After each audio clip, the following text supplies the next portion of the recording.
Trump's re-election campaign. You can follow the conversation all week on social media using the hashtag RNC with Politico and tweet us your questions at Politico.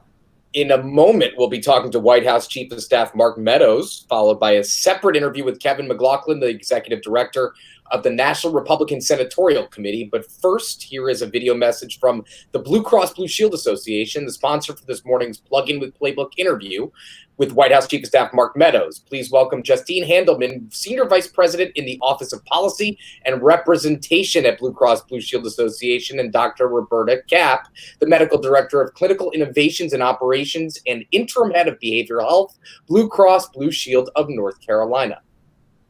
Hi, everyone. I'm Justine Handelman, Senior Vice President at the Blue Cross Blue Shield Association. Throughout the COVID-19 outbreak, virtual care has been critical for patients to receive routine care, screenings, and more from a safe distance.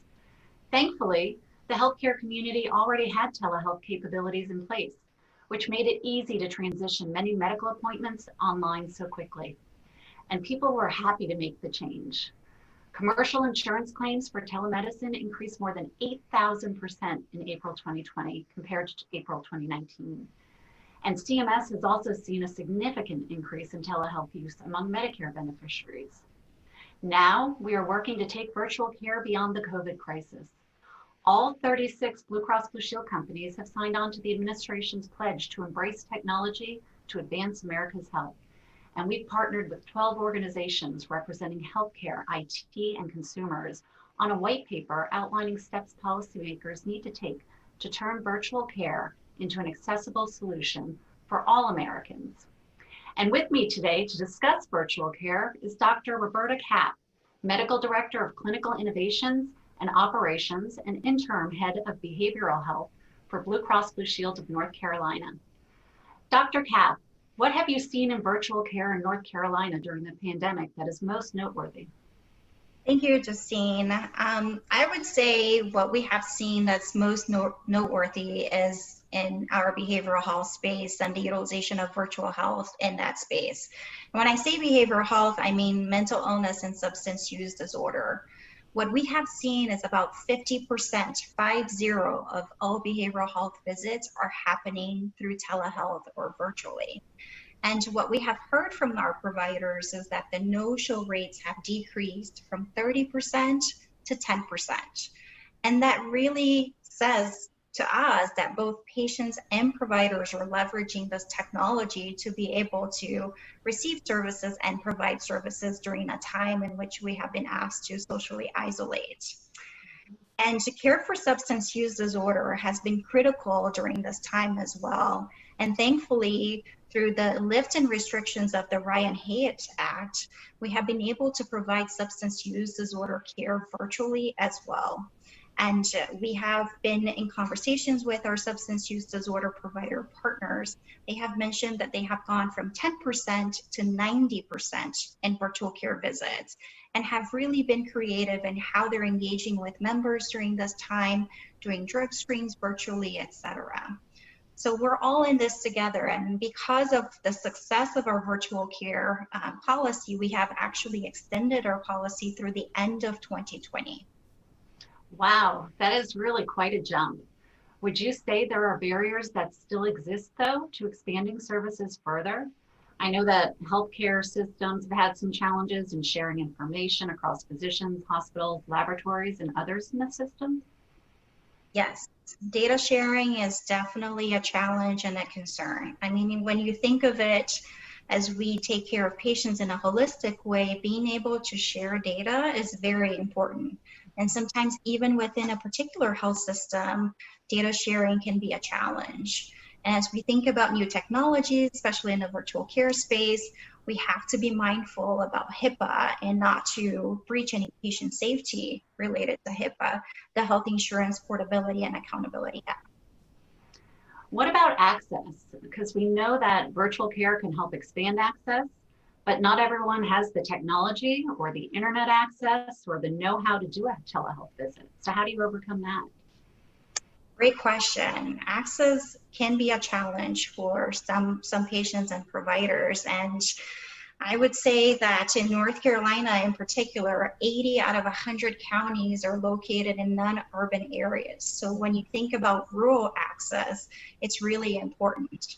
We have seen about a 7,000% increase in virtual care by our rural residents in North Carolina, but there's still some work to be done because patients cannot access virtual care due to broadband access issues, and providers may not have the technology, or even patients may not have the technology to do that. So we are working alongside with both patients and providers during this process. Well, thank you, Dr. Katz, for taking the time to discuss the future of virtual care with me virtually. And personally, I'm excited to see virtual care grow and adapt to our new normal, and look forward to working with policymakers on actions to make virtual care more accessible for all. So thank you. Thank you. All right, well, let's get started. Let's give a warm welcome to White House Chief of Staff Mark Meadows. Thank you, Mr. Meadows, for joining us. It's great to be with you both this morning. Mr. Meadows, okay, 69 days until Election Day. I know you are not counting. We are. Your polling, the president's polling public polling is lagging in pretty much every swing state that we see. And we talked to Bill Stepien about this yesterday. Real Clear Politics average has the president down 7 or so points. Give us a sense, if the president wins on November 3rd, it will be because he did what over the next 69 days? Well, I think it's not just what he does over the next 69 days. And so let me just be clear. I'm going to talk in my personal capacity as we talk about some of these things so that we don't get everybody tweeting at me that I'm violating the Hatch Act with the two of you. So from a political standpoint, if I put on my political hat, here's what I see is it's not just what he's going to do in the next 69 days, but it's what he's building on from the 3.5 years prior to that. But it's taking the next 69 days, focusing on what we've accomplished, but then what are we going to do next? And it's taking it to literally 5 different states. Wisconsin is one of those, North Carolina is one of those, Florida is another, Arizona and Pennsylvania. If we look at those states and making sure that we take a message not only about jobs, but also about how we're going to set a different agenda between this president and candidate Joe Biden, because really right now the contrast is still not being made. You know, it's the only contrast that's being talked about is that Joe Biden has been a nice guy for 47 years and Donald Trump has not been in the last 4 years. And so if we look at that, let's look at the policies that really matter. That's what we're going to try to focus on. It's about hitting those individuals who are real concerned about their job, but also about what the next 4 years might be all about for them. You mentioned the Hatch Act. That's obviously caused some controversy last night. It was a big night 2 of the GOP convention. Secretary of State Mike Pompeo gave a convention speech from Jerusalem last night. Here he is speaking while on an official government trip. Yeah. President Trump has put his America First vision into action. It may not have made him popular in every foreign capital, but it's worked. Can you explain the thinking that went into him doing that after State Department officials were told to stay away from those kinds of speeches? Well, when you look at it, any of us in our personal capacity, and I probably have a different philosophy on the Hatch Act than a lot of the pundits that are out there, having actually researched it and held hearings on the Hatch Act when I was on the Oversight Committee in Congress. But when we look at that, what it's really designed to do is to make sure that people like myself and others do not use their political position to try to convince other employees, other federal employees, that they need to vote one way, register one way, or campaign another way. We've taken it well beyond the original intent of the Hatch Act. But as he was there, he made it very clear that he was talking in his personal capacity, used no federal assets to do that. You guys cover Congress all the time.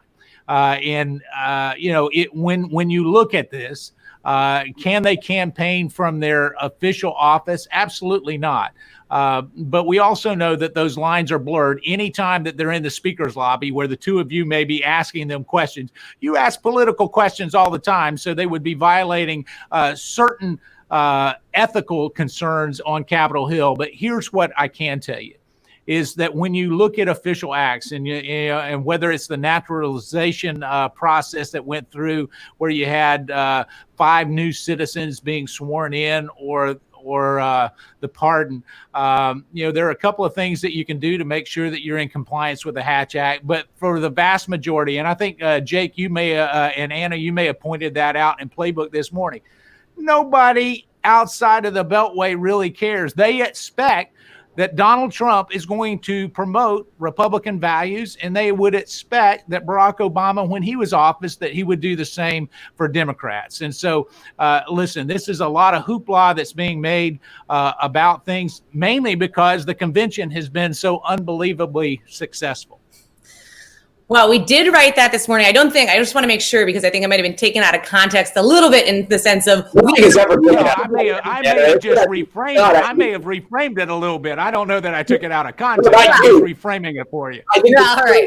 I will just say, I want to just be clear that what we were trying to say is, and we've spent a lot of our career working and uncovering malfeasance and kind of people, members of Congress and others that have broken the law. Right. Now, you don't think it's breaking the law is not a big deal, but I do, to your point, we did right. Oh, no. And I'm not saying, here's what I'm saying is that when we look at it, you can't break the law. You shouldn't do it. Y'all have done a lot of investigative reporting that's done an outstanding job there. I appreciate you clarifying that. But here's what I'm saying is the law, in the way that it was originally intended, never thought that we would be on Zoom talking to people live, that all of a sudden there was somehow that we were going to be able to have this conversation from over in the executive building next to the White House, where we were talking about a political thing. It was really designed to stop the cronyism that either Democrats or Republicans tried to do on a regular basis of forcing federal employees to actually become their campaign team. And it's a little clear in the House, less so when it comes to the executive branch. All right, I want to ask, switch gears a little bit. Promises Sure. made, promises kept. That was the bumper sticker that you guys have been working on during the convention. What do you say to people who see 177,000, more than that actually, now dead from the coronavirus, and wonder why the administration didn't do better? It seems like there's a little bit of rewriting history going on right now. Well, I don't know that there's any rewriting history. I mean, when the president campaigned, there was no reason for us to believe that there would be some kind of pandemic that would have happened in year 4 of his administration that the Chinese government actually hid. I mean, so when you look at that, the promises that were made and the promises that were kept, we're at mile 300 on a wall. We have an embassy in Jerusalem. We have taxes that have been lowered. We have an economy that was booming. And yet all of this came really as a clash head on with this pandemic that came out of China. But we also know that this president is willing to hold the Chinese government accountable. And so when you look at that, one death is too many. And when we've mobilized so many different people across, as you know, I came in about the middle part of March, and that's when all of this was ramping up. And if there was ever a time where you didn't want to be in the learning curve, it was coming in to a job in March. But I can say this: as we started to mobilize, and as each time we've been trying to solve for different problems, flattening the curve had nothing to do with the number of people that were ultimately going to get this. It had to do with a hospital capacity and make sure that we didn't have people that couldn't find a hospital bed. That's why we surged so much of the Mercy and the Comfort to New York and the West Coast.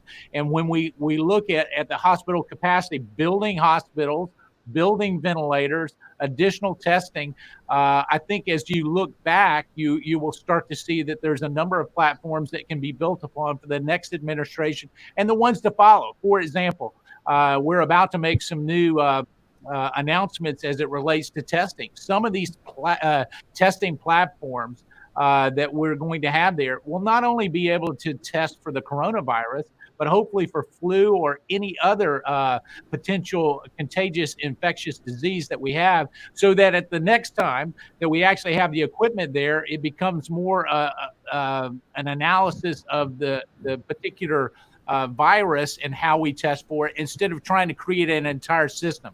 I will say that most of the system was broken down when we got here.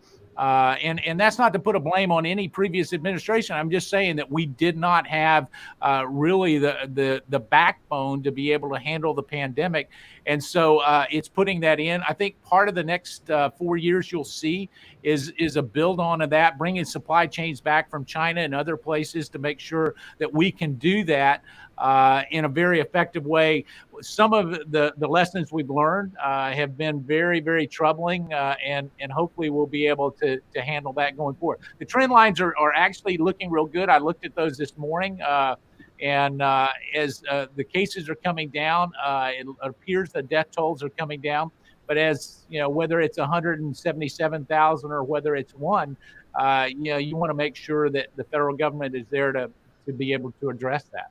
Now, you and I have spent untold amounts of time speaking about congressional negotiating strategy and internal Capitol Hill politics, so I want to shift to that because we are in the midst of trying, as a government and us reporting on these negotiations, trying to cobble together some sort of COVID relief package. I'm wondering if you have had any conversations with Nancy Pelosi or Chuck Schumer in the last couple weeks since these negotiations broke down.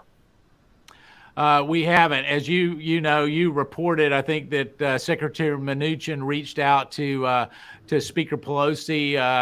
Originally, I think she said, well, if you'll meet us in the middle or cut it in half. We thought that might be an opening to open up the negotiations. She quickly changed that to say, no, she really meant the $2.4 trillion package, but it's really without any guardrails or parameters. I mean, what she said to us in the room is, you give us the amount of money, we'll tell you how we're going to spend it. That's not how negotiations happen. Even if you're successful, that's not how they happen.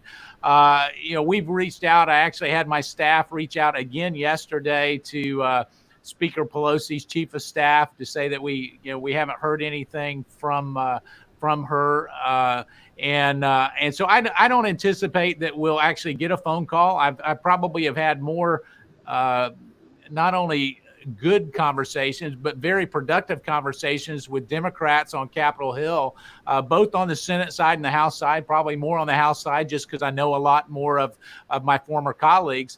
And a lot of them want a deal and are being very, very reasonable in their request. I think if we got back in the room with some of their priorities, we could cut a deal. The president wants to do that. But I'm not optimistic. I think the speaker is going to hold out until the end of September and try to get what she wants in the funding for the government during the CR or whatever funding mechanism happens to come up at the end of September. Now, let me just follow up really quickly because we're quickly running out of time here. But you reached out in the hopes of restarting negotiations, it sounds like. Well, listen, we've had some good conversation with Democrats on Capitol Hill. I think there's some common ground. I'll have a call with senators. We're having a call every morning with Republican senators. I think in fact, I know they want a deal, and they're willing to make compromises. But it's really been Speaker Pelosi really driving this train as the conductor more so than anybody. And I think she talks privately that she wants a deal, and maybe even publicly that she wants a deal. But when it comes to dealing with Republicans in the administration, we haven't seen a lot of action. In fact, we've seen no action. I want to just follow up on that. I mean, you mentioned that you think the speaker's strategy will be to try to cobble together kind of with the funding bill and some kind of a COVID relief, in the end of September. Do you think that the government could shut down? And are you concerned about the president getting blamed for that? Well, I can tell you the president doesn't want to shut it down. I don't want to shut it down. And as we look at that, obviously there's all kinds of blame to go around. I think that if we do a COVID deal right now, we ought to just do a continuing resolution as part of that solution so that we take shutdown off the table. I know Senator Ron Johnson wants to do that. and a number of Republican senators want to do that. And yet we know how these negotiations go. You handle it. Everybody looks for the leverage, the next cliff, the next deadline to figure out how they can use that to their political advantage. The sad part about this one is that Speaker Pelosi is using this to trying to use it for her political advantage. And I'll be very direct. When she knows that there's a number of people that need enhanced unemployment and she was unwilling to act, when she knows that there's small businesses where we can agree on a PPP deal that would help small businesses and she failed to act, when ultimately there is over $105 billion there for schools and she fails to act, and yet she somehow brings people in for a postal bill on a Saturday that's a largely messaging bill, that the postal problem has been there for a long time. You guys know that. I know that. And yet she comes in. That's her top priority. That's hard to sell back home on Main Street. And it's hard to sell even with her most loyal, dedicated colleagues that supported her for speaker. They don't understand it. I don't understand it. They may be able to talk about it that way, but it's time that we reach a compromise, and hopefully we will. Now, a couple rapid fire questions here. American Airlines said it's going to lay off close to 20,000 employees if it doesn't get some sort of package for airlines in this next relief bill. Does the White House support that? We've actually talked. I talked to both United, American, and Delta, all three of them. And any time that you can keep employers with employees not being furloughed or laid off is a good thing. And so we've raised this issue. It would take a CARES package, I believe, to do it. We're looking at other executive actions. I think everybody, every time they hear that we're going to do executive actions, they don't believe me. We've got 4 executive actions that actually the president took. We're going to take a few others, because if Congress is not going to work, this president is going to get to work and solve some problems. So hopefully we can help out the airlines and keep some of those employees from being furloughed. But if you've got airline workers in your district, whether you're a Democrat or Republican, you need to call the speaker or the leader and let them know that it's a priority. I mean, it's all about keeping people in jobs during this V-shaped recovery. Let's just shift gears a little bit on the vaccine. The New York Times reported that you told Speaker Nancy Pelosi and Chuck Schumer that there will be an emergency use authorization for a vaccine by the fall, and AstraZeneca is a candidate. Will there be a vaccine by this fall? Well, I read the article, and so there's a little bit of liberty in terms of the anonymous sources in the room that would share that. I'm optimistic that we'll have a vaccine by the fall. There are a number of vaccines that are in phase 3 clinical trials. What we are doing is trying to produce all the candidates, produce hundreds of millions of vials of the vaccine. So whether it is actually AstraZeneca or any of the others that are out there that get approved, we're going to make sure it's good science and the efficacy and the safety of those vaccines are well tried. It is warp speed, but I'm optimistic that one of the 7 or 8 candidates that we have will actually get approved and hopefully be able to be deployed by this fall. One more question from me. One more question from Anna. Will the United States accept foreign trials? Obviously, Russia says it's far ahead on a vaccine trial. There's some other ones around the world. What's your thinking on that? We're not going to accept a foreign trial from Russia. Listen, any trials that we have, we've got FDA protocols that we're going to follow. We're going to continue to follow those. I think I've made it very clear on that. Obviously, we have the highest health and safety standards in the world. That's not something that you can sacrifice. You can cut the red tape, but you can't cut corners. And so the Russia trial, I wouldn't take that vaccine. All right. Well, we have known you for a long time as a member of Congress and now a White House Chief of Staff. James Baker once described the job of Chief of Staff as being like a dartboard, only you have a bullseye on your back and on your front. When Trump picked you for this job, he said you would be his James Baker. Are you feeling any sympathy with Baker's description? Listen, if you worry about yourself too much, you're in the wrong business. I can tell you, it is a full-time job. I'm getting less sleep than I ever got as a member of Congress. It's a pleasure to serve the president. I actually talked to James Baker. I've talked to a number of other chiefs of staff. I also know that if you think that you know how to do this job, you don't. And so when you get here, you've got to ask for advice, whether it's from Democrats or Republicans. And it comes at you, to put it, Jake's a big baseball fan, a big Nats fan. And so it's like going from the little leagues where you can hit the ball out of the park when the pitch comes in to having a 95 mile an hour fastball pitched on the inside and hoping to connect. It comes at you a lot faster, but hopefully the American people will be well served. I know that it's the greatest honor of my life, and it's been a joy to not only to get to know you from Capitol Hill, but to continue that relationship now as you try to bring the truth to the American people.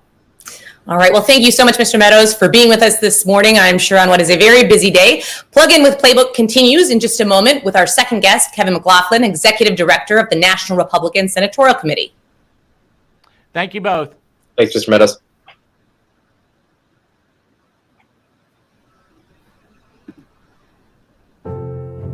Right now, getting the care you need is more important than ever. That's why we're bringing care directly to people no matter where they live. Creating virtual ICU teams that reduce unnecessary hospital transfers, reduce the burden on families, and save lives. Blue Cross and Blue Shield companies, caring for patients wherever they are for the health of America. All right, we are back. It's great to have you on, Kevin. Thanks so much for joining us this morning. Thanks for having me. Listen, I'm a traditionalist, so I want you guys to know I wish we were together and in person, but what I've committed to trying to keep the vibe of the convention going. So I started drinking Monday night, and I haven't stopped. So take everything I say with a grain of salt. All right. Okay, I like it. We're starting off loose here at 9:26 this morning. I'm drinking coffee, so that's as much as I got going.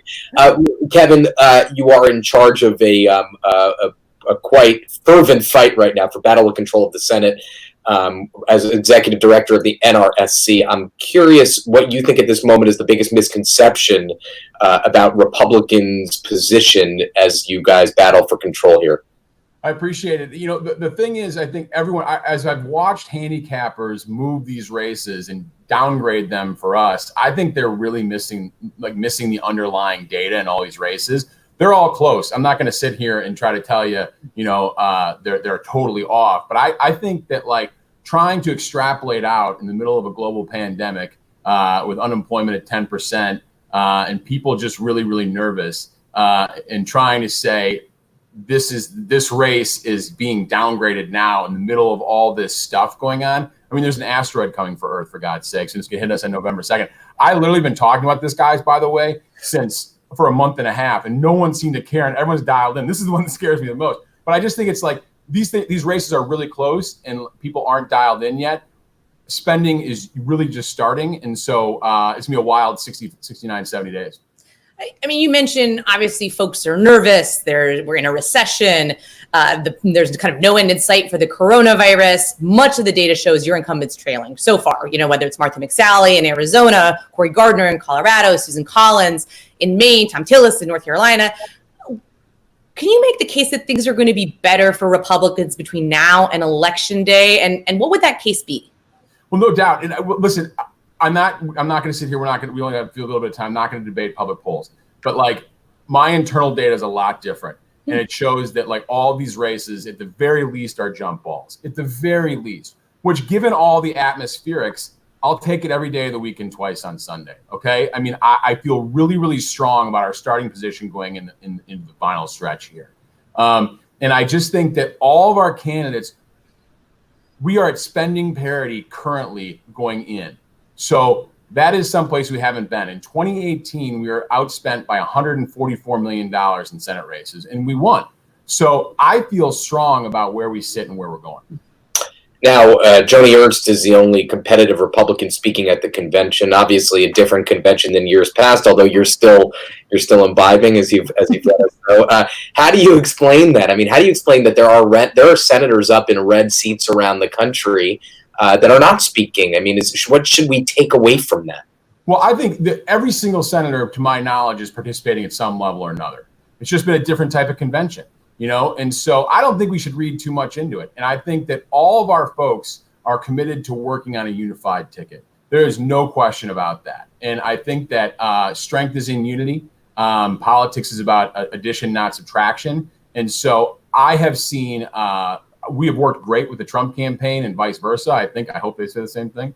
But, so I feel very strongly about, all of us pulling the oar in the same direction going into this, the final stretch. You were just talking to the White House Chief of Staff, Mark Meadows, about kind of gaming out where the next COVID relief deal is going to happen, if it's going to happen. How concerning is it to you that if there isn't a deal to happen kind of as soon as possible, that it's going to be a drag for Republican incumbents? I've got a lot of things that keep me up at night. And I try to tighten up the circle of things I give a you-know-what about. And it's only things that I can control. And so all those things outside my control, I don't really worry about. I know that there's a commitment inside the Senate Republican caucus to get something done. What it exactly will be, to be determined.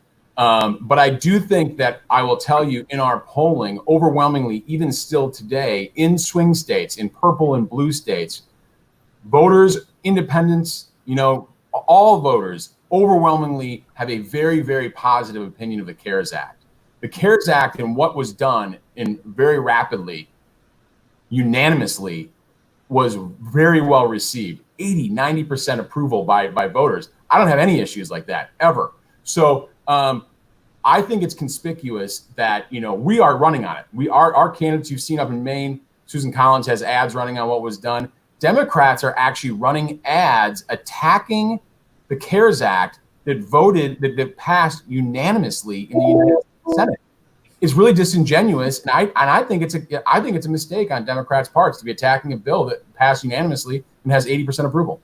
Bill Stepien, sorry, Kevin. Bill Stepien suggested yesterday that Maine, the state you just mentioned, where Susan Collins is in a very tough race, probably the race of her life against Sarah Gideon, that's a state that the president is convinced he could do pretty well in. I'm curious if you think, just as a kind of a broad read on Collins' political stature, and furthermore, a question I'm not going to let you wiggle out of is, will you encourage the president to hold an event with Susan Collins in Maine? So I don't think it's opinion that the president can make Maine close.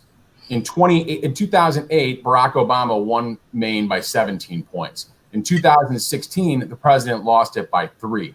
So Maine is a blue state. I'm not going to sit here and try to convince people that it's a purple state or whatnot, but it's a lighter shade of blue than people think it is. It's much more different electorate. And so the second part of this too is that in 2008, ironically, Susan Collins was on the ballot when Barack Obama won by 17 points. And I think she won by 22. So her stature in the state is enormous. And those who have covered her or worked with her know her work ethic and know she is a grinder, legislatively, politically. I said this entire time, if Democrats really want to go for her, they better pack a lunch because she plays for keeps. And our data, by the way, has her outside the margin of error on Sarah Gideon. Winning outside the margin of error. Winning outside the margin of error, correct.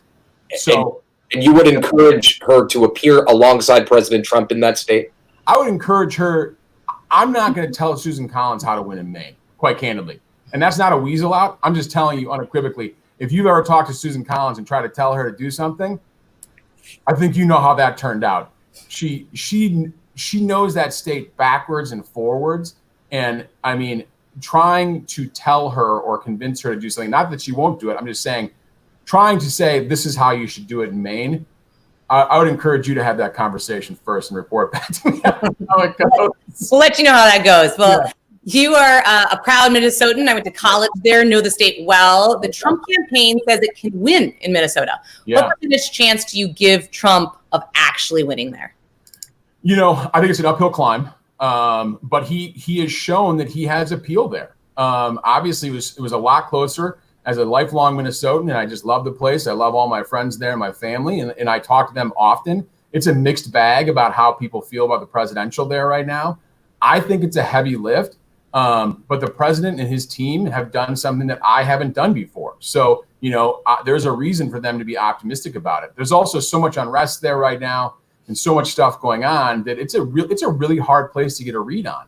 But I do think you have a lot of people who are very, very scared and want, you look at the defund the police issue, the issue of defunding the police. In suburban Minneapolis, I mean, people might be sympathetic to the issues that are being raised in the civil unrest around the protests around the country. But when you talk to them about defunding the police, they aren't into it. And, they definitely might want reforms or something like that. But so there's an opening there, and I think the president's committed to it. And he's said he's going to put his money where his mouth is. And as you know, no one's ever spent any money there, at least in the recent past. So if he is committed in putting money in there and putting people on the ground, heck, I think it's a jump ball. Kevin, the one thing we always hear from people when they're raising money, and you're getting a little bit outraised by Democrats. One thing we hear often is the NRC has consistently outraised the DSCC. I'm very proud of that because we never did it in the 4 years I was here before. Right, but let me ask you this: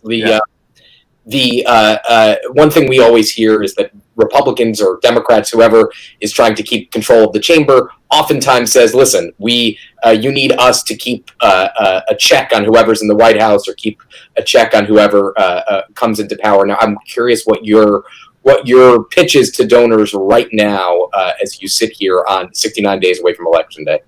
Our pitch has never been and will not be an either or pitch. I think that our pitch has been, and it has been incredibly successful. We literally, as of August 9th, we have raised the most money of an NRSC in an entire cycle ever through August 9th. And we still have 3 months to go at that point. So we have broken the fundraising record overall. And our entire pitch has been, regardless of where you stand on anything else, I said before, politics is about addition, not subtraction. We got to keep what we got and build from there. And so, looking at donors especially, and I don't know if it extrapolates down to people, but what Democrats are talking about doing if they get the Senate majority is terrifying to donors. I'm just telling you, getting rid of the filibuster, packing the Supreme Court, admitting new states. Donors literally have panic attacks as you're talking to them. And so, it's a really compelling argument. And as I said, it's been incredibly successful so far. We've spent a lot of money. I've spent more money since June. We went up in June through our IE, our independent expenditure unit. That's 2 months earlier than the NRSC has ever gone up. We're going out guns a-blazing. I'm going to spend a ton of money in the next 2 months. And I like to tell people I'm a Tombstone fan. You guys think that we may be down or out, but hell's coming. I'm coming, and hell's coming with me. So we're gonna blow some stuff up in the next 69 days. All right, we are quickly running out of time, but I do want to talk about mail-in voting. Mm-hmm. Obviously, the presidents continue to attack this across the board, but a lot of states where you are having very close races, Colorado, Montana, where it's going almost all mail-in voting. How do you kind of message that you're going to need to have the GOP base feel confident enough that they can vote through the mail? Otherwise, isn't it going to depress turnout and hurt your chances in those states? Well, listen, it's not. Republican voters are election day voters. It's an issue regardless of what's going on. You look at any poll, you look at any data, we are overwhelming election day voters. So the first thing I would just tell people in the data we're looking at right now, Republican voters haven't changed on that. Okay, so we're going to have. I can tell you unequivocally, I'm very proud of the effort we have made for the last 6 or 8 months on making sure that we have robust funded mail programs and chase programs and GOTV programs through the mail. Don't hate the player, hate the game, right? People can debate all they want, whether it's good, bad, or indifferent. But what we're doing here, we got to play it. We just got to do what we got to do. So that's the mentality we've taken throughout this whole thing.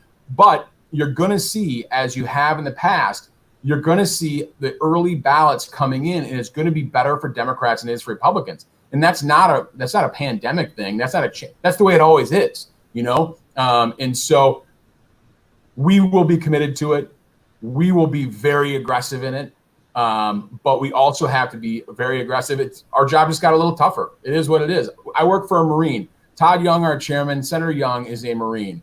And I remember I called him at the day after the first impeachment. And I said, how was that sitting in that chair for 14 hours, 15 hours? And he's like, it was okay. They had snacks. But he also said, you just embrace the suck, Kevin. And that's just the mentality we have here. It's just kind of like, you know, is it tough? Is it different? It is. But you know what? We just embrace the suck. We keep on, you know, wearing our bedazzled hats and our bedazzled vests and just have a great old time doing it. I've embraced the suck my whole life, but let me You've been very good at it too, Jake. Great inspiration. Make a prediction here, November 4th, the day after Election Day, or let's say it takes a little bit longer, January 25th. Who controls the Senate and by how many seats? There's no doubt that the Republicans will control the Senate. No doubt. I feel really good. If you look at what Democrats have to do, just look at this. So we're going to be at 54 because we're going to win Alabama. Okay, the core 4 states, Arizona, Colorado, Maine, and North Carolina. They got to run the table there, okay, and win the White House. Okay, that they'll be at 50. If they don't do that, they have to win one of the following states: Montana, Iowa, Georgia, Kansas, or Texas. If I was sitting in a chair at the other place right now, I wouldn't feel very good about that. They're not going to go 4 for 4 in those states. We have better candidates running better campaigns. It's just a fact of the matter. And I know it sounds like just a slogan, but it's worked for us in 2014. It worked in 2016. It worked in 2018. I know how to beat guys like John Hickenlooper. I know how to beat guys like Steve Bullock. We know how to beat these people because we've done it time and time and time again, and we're going to do it again. And it's really a pleasure. We have. I know we're out of time. I have all kinds of stuff I can tell you about them. I didn't get any Oppo dumps in. I'm very upset about it. Well, you know where to find us, Kevin. We do have to wrap up, and we appreciate your time. We appreciate it. It was a great conversation. We have to kick it over to senior politics editor Charlie Mahtesian and Florida bureau chief Matt Dixon, who will take us through another swing state edition of the new swing state map. Today's focus is on the great state of Florida. Thanks, guys. Thanks, Kevin.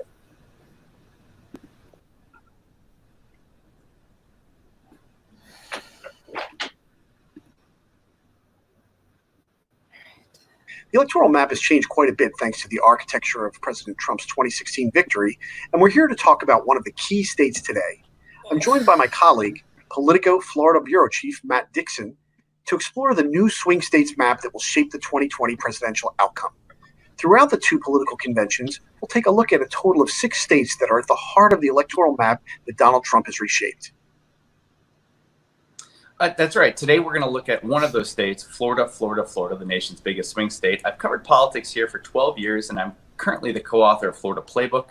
Most of my reporting is focused on Governor Ron DeSantis recently in his administration's response to coronavirus, but I covered the 2016 presidential election a lot from Florida. Before we kind of dive into the meat of the issue, Politico video producer Mary Newman is providing some background into the dynamics at play in the state. So let's take a look at that. Like if it was a dinner party, you wouldn't be like, hey, you know, we should invite a bunch of elderly Jewish people and some really cool gay people from South Beach and a bunch of conservative Cubans. That's John Mulaney on Late Night with Seth Meyers. And if you haven't figured it out yet, he's talking about Florida, which is a major swing state and President Trump's official residence since last year.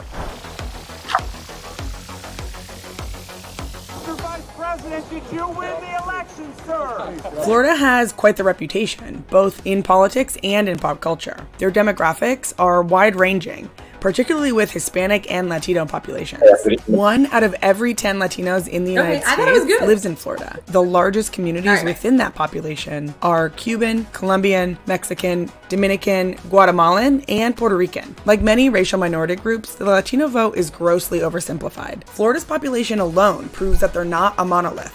All you have to do is look at a map to let that sink in. Down here is where a majority of Cuban Americans, the largest and most conservative Latino population in Florida, live. Up here in the middle is where you'll find the majority of the more liberal Puerto Rican population. the fastest growing Latino base in the state. In 2016, close to 3/4 of Puerto Rican voters voted for Hillary Clinton. And 2020 polling shows similarly large margins for Biden. Their growing electoral power in Florida could be a threat to Trump in November. Another factor is his response to Hurricane Maria, especially since an estimated 400,000 Puerto Ricans moved to the state after the hurricane ripped through the island in 2017. In and around Miami, 700,000 Cubans are eligible to vote. Their votes were solidly red in 2016 and 2018, despite the trend of other Latino voters being reliably blue. Governor Ron DeSantis won twice as many Cuban American votes as Democrat Andrew Gillum. Their alignment with the Republican Party is rooted in a skepticism of the progressive left and democratic socialists. It's unfair to simply say everything is bad. You know, when Fidel Castro came into office, you know what he did? He had a massive literacy program. Is that a bad thing? Even though Fidel Castro did it? Even with Biden as the nominee, it's unlikely Cuban Americans will flip their votes in favor of the Democrat. But there are two more factors that could really chip away at Trump's margins. The first being Kamala Harris. Her Jamaican Indian descent has sent a surge of energy among these communities in Florida. If a coalition of non-Cuban Caribbean voters go blue, they could equalize the conservative Cuban votes. And finally, Florida's most notorious residents, senior citizens, a voting bloc that Republicans didn't have to worry about until coronavirus changed everything. The pandemic has drastically lowered the amount of older voters in the state. 83% of coronavirus deaths were people 65 and older, a demographic shift that could upend the political landscape in the battleground state by November. Florida's demographics and their voting patterns are a mixed bag. Yeah, a woman that looks like Brett the Hitman Hart driving a fan boat, 12 serial killers, and the richest people in the world trying not to pay taxes. And at the end of the dinner party, they decide who the president is. But there's no denying that their influence on the presidential elections is huge. But that's for a whole other video. Needless to say, Florida keeps on swinging. Matt, Florida has come to occupy a special place in the American electoral system, and I don't mean special in a good way. Obviously, there was the 2000 election fiasco, the infamous butterfly ballot, and any number of election recounts and miscellaneous screw-ups since then. From what you've seen this election season, is there any reason to think Florida could again be a problem spot in November? Charlie, the short answer is of course. There's any number of ways that Florida man can screw up the nation's elections. Let's turn our focus specifically to mail ballots on this one. There's no predicting the root cause often of Florida's election mishaps, but there is a new factor in 2020. It's a massive amount of new mail ballots prompted by the coronavirus. There's been really kind of two shifts in how the electorate here has acted sort of so far in 2020. There's been a massive wave of mail ballots from Democrats, and then Republicans are going back and kind of focusing on in-person voting again. Those are what the numbers showed us pre-primary. It's important to note that the Florida Republican Party really kind of created modern-day vote-by-mail system in Florida. Republicans in Florida are good at vote-by-mail, and they have generally won that element of the election. But as President Trump has started kind of hammering mail voting, GOP numbers have fallen off. Days before Florida's August 18th primary election, Democrats held a 285,000 vote by mail lead, which isn't normally how it goes here. So that is definitely a noticeable trend. Florida's always had a robust sort of mail and early voting system. A lot of people vote before election day here in Florida. But to kind of underscore how much bigger it is this year, days before the August 18th primary, 2 million people had already voted. That's about 500,000 people more than the 2016 primary, the last presidential election cycle. So if you're comparing cycle to cycle, of those, about 425,000 more Democrats have cast mail ballots through Friday before Florida's primary than over the similar time frame in 2016, and about 100,000 more voters with no major party affiliation have cast ballots when you compare to 2016. So Florida's got a new massive wave of mail ballots. That could be no problem. I don't want to imply that it has to be a problem. In fact, most local elections officials have been encouraging mail voting this year because of the pandemic.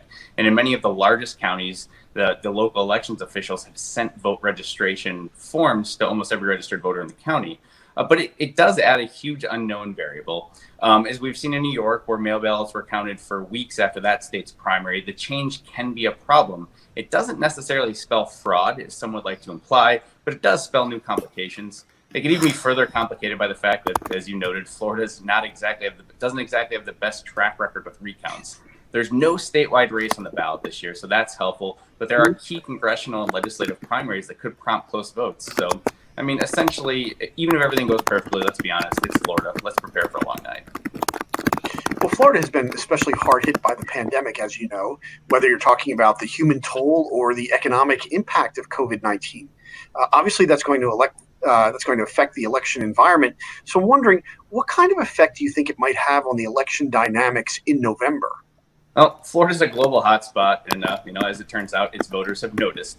To kind of underscore that, the 7-day period before the state's primary, August 18th primary, Florida averaged about a little over 6,000 new cases daily, new cases reported. That was about 12% of all cases nationally, and that was actually down.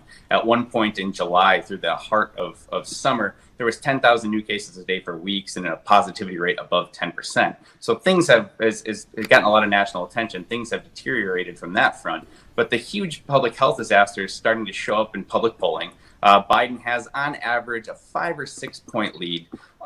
There's really no chance he's going to win by that margin. Florida has long been a kind of a 1 point state. Anything above 1 point is seen as a blowout almost. But without question, the coronavirus situation here has been bad for the president and to a degree Republicans at large. The most recent public polling here in Florida found 44% of people approving or strongly approving of the president's pandemic response. That same poll showed Floridians trust, quote, Biden and the Democrats, unquote, to tackle the coronavirus by a 35-47 margin. But don't let the polls fool you. Excuse me. Florida's always a really close state, as I mentioned. I don't know how to, in 2018, for instance, there were 3 statewide recounts. I don't know how to 3 races went to recount in Florida, and in 2008, Mitt Romney lost here by 2 points, which at the time was a comparative landslide. At the bottom, man. The Hispanic vote is poised to play a pivotal role this year in many states, but the politics are especially complicated in a state like Florida because of the diversity of the Hispanic population. No. What are you seeing on the ground in terms of how the Biden and the Trump campaigns are trying to reach and win over these voters? Yeah, what's interesting about Florida is it is the most foreign policy focused state in the country. It's got roughly 4.5 million Hispanics that live here, but the subset itself is kind of diverse. There's Cubans, Nicaraguans, Venezuelans that are largely centered in South Florida, with Cubans often and historically skewing Republican, so it even complicates the political math there more. And then there's a good number of Puerto Ricans in the Orlando area that came here after Hurricane Maria when they fled the island that was decimated by that storm. It's a complicated political dynamic, but it can kind of best be summed up, if I had to do it briefly, which we do here, in the word socialism. There's always a messaging push by statewide candidates and those in Miami to portray their opponents as socialists or Castro sympathizers. Fidel Castro still casts a very long shadow over Florida politics. One of the most recent high-profile examples was the Goya bean issue. If you recall, that company's CEO said the country was, quote, blessed to have Trump as president. That led to boycotts on the left, and like everything else these days, suddenly beans became politicized. The Trump campaign ran Spanish-language ads just in the Miami media market, trying to tie Biden to socialism and AOC, who's obviously become a common heel in Republican messaging. That's the sort of thing that we see cycle after cycle here, and it's playing out again on the national stage in 2020. Biden has gotten some criticism for his Hispanic outreach. Earlier in August, in early August, a group of 94 Biden organizers wrote a letter saying that he was, quote, suppressing the Hispanic vote. Their chief concern in that case was that the campaign moved Spanish-speaking organizers from Central Florida, where there are a lot of Puerto Ricans. So he's gotten some bad headlines, but by and large, he has been up significantly with Hispanic voters. Most polling has Biden up by certainly double digits, but one number to watch when looking at the Hispanic vote here is 27.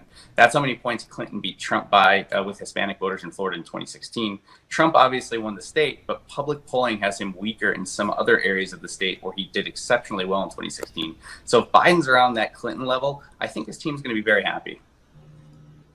Matt, of course, older white voters also play a pretty outsized role in Florida elections. How's Trump faring among those voters? He won them pretty handily in 2016. Well, Florida's where everyone's grandparents, including mine, go to retire. So they have an outsized role in the state's politics. Just for a little bit of context, about 20% of Florida's population, 1 in 5, are older than 65. So it is a significant block. And if you take a look, let's talk about some of the recent public polling. The past 4 or 5, if you combine those numbers, Trump has been up about 14 or 15 points with white voters, which seems good. But Biden, he's not going to win that vote. It's a conservative bloc. But Biden's where he needs to be. He's hovering around 40%. And for a little context, in 2016, Hillary Clinton got about 33% of the white vote here in Florida. That number in 2018 jumped to 40% for Andrew Gillum and Bill Nelson, which were the top of the ticket Democrats in Florida in that off-year election. So that 40% threshold is seen as good for Democrats. He's not going to win it, but if he can keep that share around 2018 levels, I think that's where he's looking to be. It's basically going to be a margin game. He needs to cut into President Trump's, lead and ultimate likely win with that block of voters. Of all the swing states, Donald Trump has an unusually close relationship with Florida. He's closely allied with the governor and other Republican officials and operatives there, travels there frequently, as you know.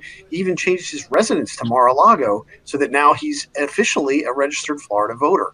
What makes Florida so important to him, and what explains that connection? Well, as you mentioned earlier, it has that pile of 29 sort of election-defining electoral votes. But what's equally as important, anyone can win here. As mentioned earlier, it's a one-point state. It has been for the past several presidential election cycles. It's so close that every major November election goes to court. It prompts expensive legal battles and really good Christmases for kids of election law attorneys. Lawsuits are a lucrative sport here in Florida. So in other key swing states, this is also important to note that Trump is losing a little bit of ground to Biden, and I don't think the teams Trump has a path forward without the Sunshine State. Florida is sort of an inherent part of their electoral and game winning strategy. So it can be seen, I guess, probably clearest in how he messages to the key mail-in votes. Vote by mail has been a constant drumbeat from the president about fraud and it's bad. But that hasn't been the case necessarily here in Florida. He tweeted in early August that the state's election system can allow it. He encouraged people to vote by mail here, which is drastically different messaging than every other part of the country. What's the reason for that? I mean, he saw a problem, and because it was in must-win Florida, he decided to take action. Another one of my favorite data points, and you can almost point to this one every election cycle, is that to underscore Florida's national importance is media buys. So far in the general election, there's been $60 million spent on Florida's 10 media markets on TV, digital, and radio buys. That's the most in the country. In fact, it's the most it's so much, it's more than the next two states combined, which is North Carolina and Pennsylvania. Both of those states are around $28 million. So the number is, even more impressive because there is no other statewide races here. There isn't a key Senate race or anything like that. So it's congressional races and the presidential race, and Florida is still lapping the field when it comes to ad data. So Florida's, once again, a must-win state. And if you don't believe me, just follow the money. Well, Matt, we've only got a limited amount of time left, so let's do a lightning round of questions. So let me start with this one. If there's one thing the Trump campaign must do to win Florida, what would that be? I think Trump needs to tap into the overwhelming sort of base party enthusiasm for him. Democrats really want to beat Trump, but the party's base voters aren't as enthusiastic about Biden as the GOP is about Trump. He can do no wrong in their eyes. This starts with sort of playing the margin game. If they can effectively continue to brand Biden as a socialist or extremist, as they have been doing, it would help keep Republicans' margins close in the important county of Miami-Dade and South Florida generally. He's not going to win there. But if you can peel away some of the voters in the region, it can matter in a place with a tiny statewide overall margin. And I kind of want to get the same thoughts from you. Let me ask the same question. What about the Biden campaign? What do they got to do to capture Florida? I'd say the Biden campaign needs to produce a big early vote because of the likelihood of a high election day turnout for Donald Trump. I think Biden also has to win the independent vote outright, which is something Hillary Clinton failed to do in 2016. And lastly, I guess he needs a better performance than Hillary Clinton in key battlegrounds like Pinellas and Hillsborough counties in the Tampa Bay area. That is absolutely super important. And that should do it for us. Thank you, everyone, for joining us for the new swing state map focusing on Florida. It's been a blast chatting with you, Charlie. And as always, it's going to be a Florida race. Thanks, Matt. We have one more state to go in the new swing states map. Join us tomorrow as we take a look at North Carolina. Thanks for watching and take care.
Hello. Good morning. My name is Anita Kumar. I'm a White House correspondent and associate editor for Politico, also covering the Trump presidential campaign. Thank you for joining us for this rapid fire reporter roundtable.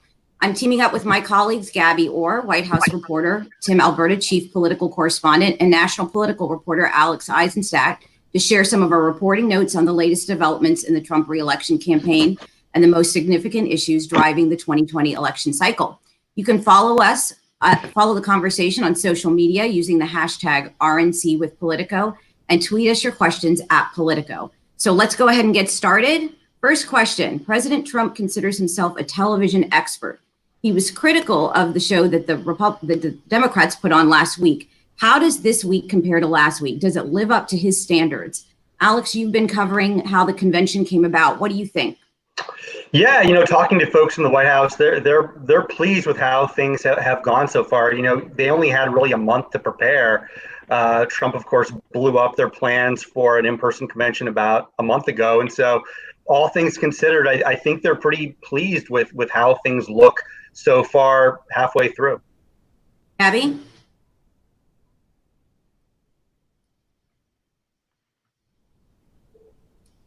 Tim, you want to go ahead? Yeah, look, I think the first night was pretty sluggish, and from a programming perspective, left a lot to be desired. There were long stretches that were just sort of slow and dull and kind of unimaginative. I thought that the programming improved quite a bit on Tuesday night.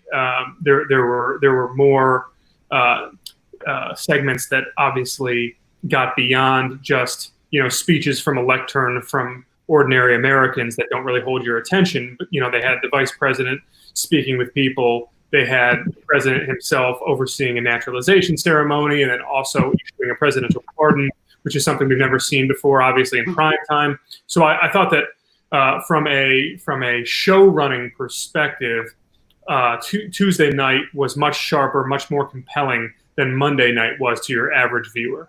Yeah. Gabby, can you hear us? What do you think? Yeah, I'll jump in here too. It's been notably different from the Democratic convention in that the settings don't change much from speaker to speaker. A lot of the guests so far have addressed viewers from the ballroom in Washington, D.C. or from the White House. But the president is really pleased with that. If you talk to White House sources, that was essentially the whole objective here, was to utilize the setting, the stately sort of backgrounds that the Rose Garden offers and that these ornate ballrooms in DC offer, and they wanted to make it distinctive from the Democratic convention in that way. And so, for viewers at home, for myself personally, I've had a bit of a hard time focusing just because of the redundancy in the setting. But the president seems pleased with the production so far, and I think there are plenty of other viewers who probably appreciate the similarities. Okay, well, let's move on to tonight's big speech, which is the vice president. 4 years ago, Mike Pence's job was to assure Republicans who were skeptical of Donald Trump that the ticket would embrace conservative values and policies. Name one thing that Mike Pence needs to do tonight. Gabby, why don't you go first since you cover him? Yeah, we all know why Mike Pence was added to the ticket back in 2016. He was there to add stability and to help the president give him some credit with conservative voters, religious conservatives, most importantly. So tonight, I kind of want to know what's the purpose of Mike Pence this time around. Most of those people still support the president, regardless of whether Mike Pence is vice president or not. And so I'm curious, what are we going to hear from him tonight that defines how he would be as a vice president in a second term? And then even beyond. Obviously, Mike Pence is a rumored 2024 presidential contender, and I think you'll see some themes in his speech tonight that will definitely sort of tease out those ambitions. How about you, Tim? Look, I think ultimately Pence needs to do something to distinguish himself and not just give a speech that is sort of glowing in its praise and adoration for the president, because look, I think more than anything over the last 3.5 years, Pence's role has been Donald Trump's public-facing cheerleader, and that's what he thinks he needs to do in the job, I guess. But ultimately, it's not going to do much for his own political future just to be tethered to Trump. He needs to cast a vision for what this party looks like over the longer term. And this is, as good an opportunity as he's ever going to have to do that. Pence absolutely wants to be president one day. He's wanted to be president for a very long time. This is his opportunity to proclaim himself the heir apparent. Obviously, he won't be that explicit in talking about it, but here's a chance for him to get out and do a little bit of vision casting and step out beyond the MAGA universe and speak to voters in a way that distinguishes him and makes his own message memorable in a way that he hasn't done for the last 3.5 years. Yeah. How about Alex? I would second everything Tim just said, and what I would also say is that the pressure is pretty high on Pence tonight. If you look at the fact that others who are looking at 2024 we've seen some pretty strong speeches from them when it comes to someone like Nikki Haley or Tim Scott. So there's definitely sort of a shadow 2024 primary going on in this convention, and it's been interesting to watch how everyone's been performing, and Pence is just going to be the latest one to go up on stage tonight. I'm glad you mentioned that. I was going to ask you guys, who has the most to gain this week from speaking to a national audience? Who might be running later? So Alex, you just mentioned it. Gabby, who do you think? Tim? Yeah, I would change my answer based on what we saw last night. I actually think that Daniel Cameron, the Attorney General from Kentucky, who's just 34 years old and who most people haven't heard of him. Yeah, relatively anonymous coming into this thing last night, I think probably gave the best speech of the convention so far. And what was, I think, really notable about his speech is that he wrapped himself in the historical legacies of popular presidents, Lincoln, Grant, Eisenhower, Reagan. He wrapped himself with their legacies much more so than he did with Trump's. And in fact, even to the extent that he was that he was praising Trump, it was for sort of concrete accomplishments, economic growth, and criminal justice reform. I think he was really smart in threading that needle last night, and his political talents just kind of came bursting through the screen. He's obviously someone who has just a natural gift for this. And we're going to think, I've got to think that we're going to see a lot more of him in the years to come. Gabby, any thoughts? Yeah, I think Nikki Haley was somebody who really had a lot to gain here, primarily because Trump allies don't see her in the same way that they see Mike Pence or Mike Pompeo or even Donald Trump Jr. They view her with a bit of skepticism that doesn't exist for those folks. They're not, quite convinced yet that she's a true believer in Trumpism or the Trump agenda. And so I think that you saw her sort of walk that Trump tightrope that Mike Pence is so good at in some of his speeches, where she sort of scattered in praise of the president, but also brought it back to personal anecdotes, her own story. And I thought that it was a decent speech. And the other person I would add is just the First Lady last night. I think it was a knockout speech. And if anybody gained the most from speaking at this convention so far, it was certainly Melania Trump. Yeah. Alex, real quick, and then we're going to move to questions from the audience. Tim Scott, just because he's a figure who a lot of people around the country don't probably know yet, and probably had something of a breakout moment on Monday night, had a very well-received speech. Yeah, and I'm just going to add in my 2 cents, which is I think all eyes were on the Trump children, Don Jr., Eric, Laura, who is Eric's wife, and then, of course, Ivanka, who will be on Thursday. Just there are a lot of people in this country that want the next generation of Trump to run for office. Okay, so as I mentioned, we're going to open this up to audience questions now. And really the most asked question that we got was a pretty basic one. Does Trump have a campaign strategy? And if he does, what is it? Tim, do you want to start? Yeah, look, I think ultimately the campaign strategy, as far as one exists, is sort of focused on keeping as many paths to 270 electoral votes alive as possible. And so the Trump campaign recognizes, and I think Bill Stepien said this to Jake and Anna, that, that they realize that some of their 2016 victories in the industrial Midwest, I think specifically in Michigan and Pennsylvania, are now looking very, very shaky. Yeah. And they understand that they could lose those states while simultaneously maybe picking up a Minnesota or picking up a New Hampshire. There's just sort of an optionality and a diversity that is at the core of the Trump campaign's approach. That's looking at the electoral map. But as far as the strategy itself, who they're targeting and why, it kind of changes every day. There's not the consistency and the coherence from a 30,000 foot perspective that you would otherwise see. And I think part of the reason for that is how COVID and the economic meltdown has sort of scrambled everything in real time. Yeah, I actually think they have a strategy, which is to appeal to more people than President Trump's base. The problem is that they keep running into President Trump himself, right? He's often off message. Yeah. So Gabby, Alex?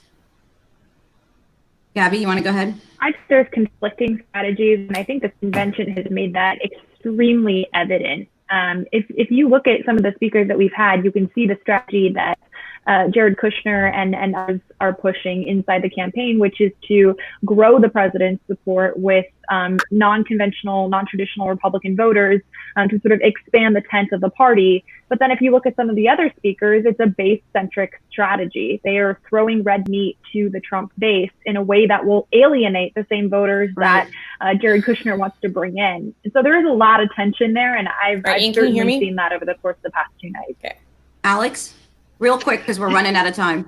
The Trump campaign's in a tough spot. They got to protect the Midwest, Michigan, Pennsylvania, Wisconsin, and they've got very small margins to play with in each of those 3 states.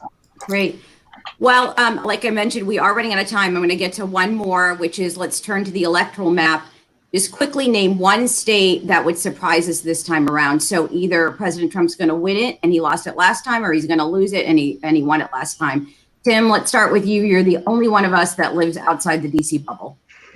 I think Minnesota is a real possibility for Trump to pick up, and I think on the other side of the ledger, Arizona is gone. More than likely, Trump's not going to win Arizona, and that's pretty historically significant. Gabby, I have to agree with on Arizona. I would send New Hampshire as a state that President Trump might surprise us in. Alex.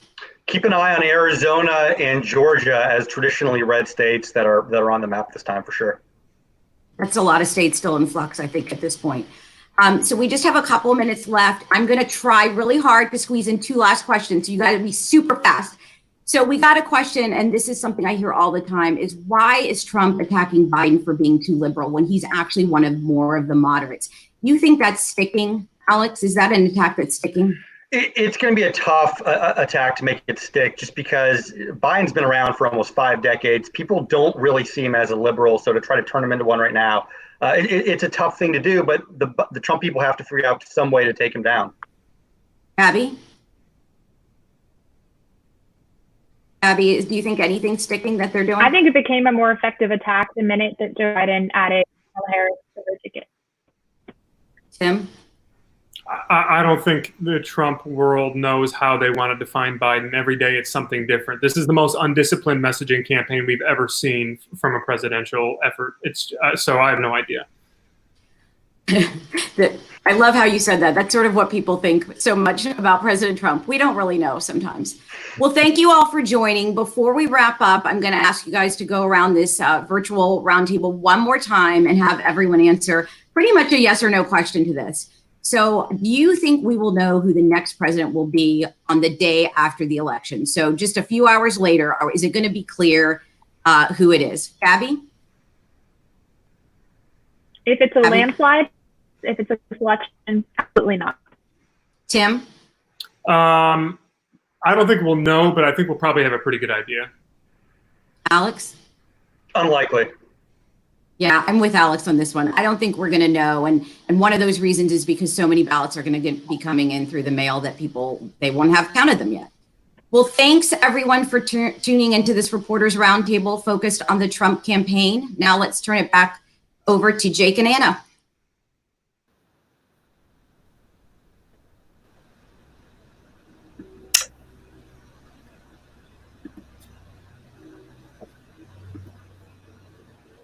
All right, well, thank you all for tuning in to Plug In with Playbook. We're back tomorrow at 9 a.m. with the senior advisor to President Trump, Jared Kushner. This will be followed by the final edition of the New Swing States Map about North Carolina. To round out the morning, Politico senior technology reporter Nancy Scola will be discussing the Trump campaign's digital strategy. Thanks again for tuning in, and take care. Hey, my name is Eugene Daniels. I'm the host of Foursquare, Politico's digital video show with Tim Alberta, Laura Barron Lopez, and Ryan Lizza. During the convention, we'll be getting together to provide lots of analysis. I think it strikes a lot of Republicans that Trump's only chance to get back into this race is if Democrats really do him a favor, if they really overreach. Context. It's not a new playbook for Trump, and it's also not a new playbook historically. Also kind of amazing that the conventional wisdom that the person who would be best for Biden is an African-American woman. And lots of lively discussion. Goes over time and doesn't answer the question. Who is it, Ryan? It's the person who helped him govern. No, give us a name. No, they have to pick a name. Join us live tonight at 8:30 Eastern, covering today's big political news, the speeches, and